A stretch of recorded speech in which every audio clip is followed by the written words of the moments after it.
Very good afternoon students. The applications of trigonometry के Heights and distances में exercise 9.1 का question number 13 आज discuss करने जा रहे हैं। मोस्टली बच्चों को इस क्वेश्चन में थोड़ी कन्फ्यूजन रहती है बिकॉज इस क्वेश्चन में एंगल ऑफ डिप्रेशन की बात हो रही है। तो सबसे पहले हम जानते हैं कि हमको क्वेश्चन का लैंग्वेज ज़रूर अच्छी तरह से समझ आना चाहिए before doing the question. As per the language, as observed from a top of 75-meter high lighthouse from the sea level. तो सी लेवल से बात हो रही है एक लाइट हाउस की। तो स्टूडेंट्स हम लाइट हाउस को एक वर्टिकल लाइन से रिप्रेजेंट करेंगे। तो लाइट हाउस को मैंने ये एक वर्टिकल लाइन से रिप्रेजेंट कर दिया है। इस वर्टिकल लाइन को मैं लेबल कर रही हूँ 75 मीटर हाई लाइट हाउस। अब आगे की लाइन में लिखा है कि the angles of depression of the two ships 30 degree are 30 degree and 45 degree if one ship is exactly behind the other on the same side of the lighthouse। अब इसी light house के level पर horizontal हम एक line और खींचेंगे जो कि हमें हॉरिजॉन्टल लेवल दिखा रही है सी में। तो ये मैंने एक हॉरिजॉन्टल लाइन दिखा दी है।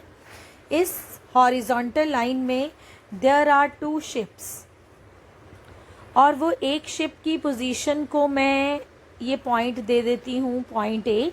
और क्योंकि एज पर द क्वेश्चन ये लिखा हुआ है कि दूसरी ship exactly behind the other ship है, तो let us take this ship to be point B.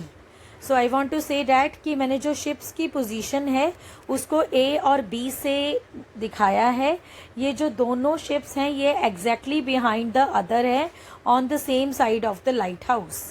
अब यहाँ पर स्टूडेंट्स बात हो रही है एंगल ऑफ डिप्रेशन की।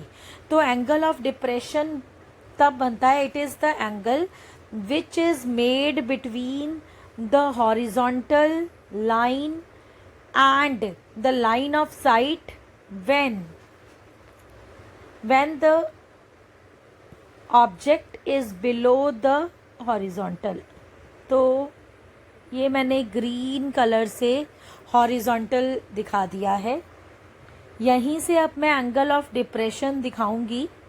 तो एंगल ऑफ डिप्रेशन दिखाने के लिए हम लाइट हाउस के टॉप को पॉइंट ए के साथ ज्वाइन करेंगे and then again lighthouse के टॉप को फिर दूसरी शिप यानी कि पॉइंट बी के साथ शो करेंगे। तो स्टूडेंट्स ये हमारी फिगर कंप्लीट है। इस फिगर के मुताबिक दिस सी डी को मैंने लाइट हाउस लिया है जिसकी कि 75 मीटर जो हाइट है it is given and this green line is the horizontal. ये हॉरिजॉन्टल है। यहाँ हॉरिजॉन्टल से यानी कि the point of observation is the top of the light house. जब हम टॉप ऑफ लाइट हाउस से शिप्स को देख रहे हैं, एक शिप की पोजीशन है ए और दूसरी शिप की पोजीशन है बी। तो इस लाइट हाउस से जब हम डाउन में देख रहे हैं तो एक एंगल ऑफ डिप्रेशन ये बन रहा है XCB और दूसरा एंगल ऑफ डिप्रेशन बन रहा है जब हम शिप ए को देखते हैं। तो these are the two angle of depressions.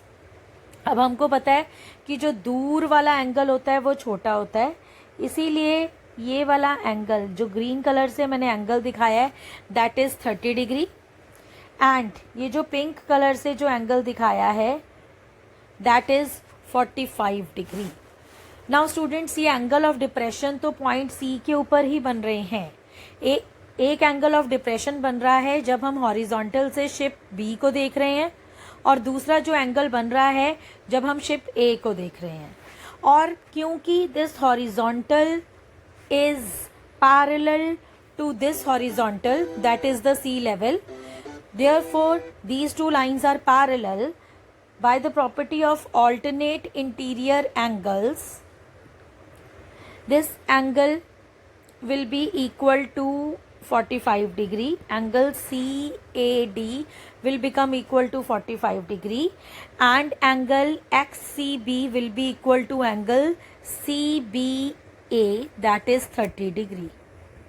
और वैसे भी हमको पता ही है स्टूडेंट्स की जो लाइट हाउस से शिप बी है वो दूर है, जो दूर वाला एंगल होता है ना वो छोटा होता है, इसीलिए इस एंगल को हमने 30 डिग्री लिया है। और जब हम इसके टॉप में देखते हैं तो हमें पता चल रहा है कि this is 30 degree angle and this is angle 45 degree. तो बच्चों अब हमको इस क्वेश्चन में फाइंड आउट करना है the distance between the ships. Ship A और शिप बी में कितना डिस्टेंस है, तो मैं डिस्टेंस ए बी को ले लेती हूँ x मीटर और मुझे फाइंड आउट ही करना है x। अब हमको हाइट्स एंड डिस्टेंसेस में पता है कि हमको राइट ट्रायंगल्स लेने होते हैं अपना गोल अचीव करने के लिए। तो सबसे पहले ये जो मैं येलो कलर से राइट ट्रायंगल हाईलाइट कर रही हूँ, that is the triangle in right triangle CDA। मैं ये वाला राइट ट्रायंगल लूँगी और हाइट्स एंड डिस्टेंसेस में जब हमने राइट ट्रायंगल लेना है तो हमको ये देखना है कि हमने किन दो साइड्स की रेशो लेनी है।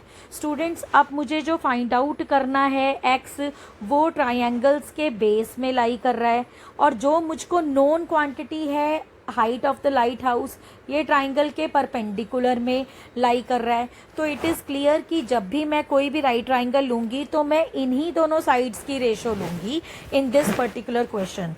तो in right triangle CDA I am taking the ratio of this CD and this DA, CD over DA, and because angle 45 degree is the base angle, the opposite side is perpendicular and the adjacent side is base। और हमको पता है till painted black it is equal to tangent theta, till painted black tangent theta that is 45 degree। on putting the values बच्चों हमें पता है CD का जो वैल्यू है that is already 75 metre, DA को हम फाइंड आउट कर लेंगे और हमें पता है टेंजेंट 45 डिग्री इज 1, तो DA की वैल्यू बच्चों आ गई है 75 मीटर। और वैसे भी बच्चों जिस क्वेश्चन में जिस राइट ट्रायंगल में 45 डिग्री का एंगल बन गया है, इट मीन्स ये जो राइट ट्रायंगल है ये एक आइसोसेलेस राइट ट्रायंगल बन गया है और ये जो हाइपोटेन्यूज है it will be the longest side. Therefore ये जो दोनों परपेंडिकुलर और जो बेस साइड है ये दोनों इक्वल हो जाएंगी, इसीलिए CD 75 मीटर तो DA भी बच्चों हो गया है 75 मीटर। अब हम लेंगे दूसरा ट्राइंगल इन राइट ट्राइंगल, बड़ा वाला राइट ट्राइंगल। और कौन सा वाला राइट ट्राइंगल हम लेंगे जिसको मैं ये ग्रीन कलर से हाईलाइट कर रही हूँ, दैट इज ट्राइंगल CDB, ये पूरा वाला पेरेंट राइट ट्राइंगल आपको ये स्क्रीन पे दिख रहा होगा। अब मैं ये दो ही तो राइट ट्राइंगल्स बन रहे हैं इसमें, अब मैंने बड़ा वाला राइट ट्राइंगल ले लिया है that is right triangle CDB। और in this right triangle again I am taking the ratio of CD and the base. अब ये पूरा बेस आपने लेना है, ये पूरा बेस दैट इज DB। अब हमने DB, CD और DB का रेशो ले लिया। Students, again CD over DB is again perpendicular over base or here the angle is 30 degree, perpendicular over base is tangent 30 degree। तो अब हम इसी को सॉल्व करने जा रहे हैं। We know that the value of CD is 75 metre and DB, बच्चों DB कितना है? अब ये DB में DA प्लस AB दोनों आ रहे हैं, तो पहले मैं लिख लेती हूँ। अब लिखने वाले हैं 75 over DB is DA plus AB and tangent 30 is 1 over √3। तो बच्चों अब हम इसमें वैल्यूज पुट करेंगे। दिस इम्प्लाइज 75 ओवर, तो ये जो DA है इट इज़ 75, इस DA की जगह मैं लिख दूंगी 75 then plus and this AB। बच्चों देखो इस AB को हमने लिया हुआ है x, इसीलिए हम AB की जगह लिख देंगे x is equal to 1 over √3। तो ये हमारे सामने एक इक्वेशन बन गई है और इस इक्वेशन को सॉल्व करके हम वैल्यू ऑफ एक्स फाइंड करेंगे। और इसके लिए बच्चों हम करेंगे क्रॉस मल्टीप्लाई जब हम करेंगे it will become 75√3 and when this 75 plus x 1 के साथ मल्टीप्लाई होगा तो ये बनेगा 75 प्लस एक्स।